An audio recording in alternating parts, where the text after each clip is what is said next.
Labi, dosim vārdu Kolksraga saimniekam Jānim Dambītim. Hei, nu kvēls sveiciens Kolksragā. Kolksrags ir dabas dotas satikšanās vieta, un es tiešām esmu ļoti pagodināts, saviļņots un gandarīts redzēt jūs visus šeit tik kuplā pulkā. Un šogad es saprotu tā, ka pasākums ir kļuvis arī vēl īpaši startautiskāks. Tā kā uzgavilējam tā skaļi, lai visi Kolka dzird. Hei!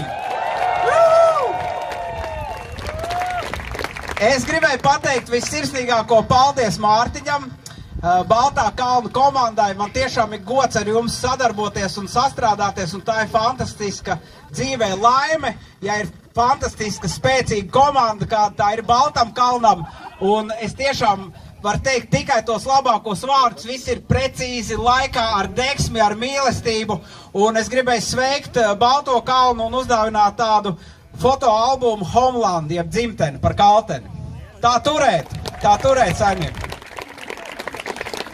Un tad kapteinis Visvalds Feldmanis, kuram tā piemiņas skulptūra ir pa godu, viņš teica tā, ka katram cilvēkam dzīvē ir jābūt bākai, kā mērķim, kā vadugunī, kā ideālam, uz ko mēs gribam un esam aicināti tiekties.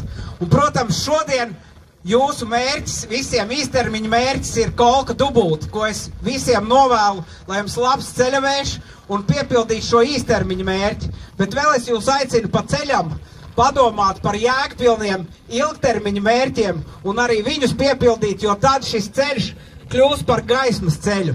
Lai jums viss izdodās, ir liels prieks par jums, Latviju var, jūs esat labākie, uzgājām ritīgi, jā, lai top! 3, 2,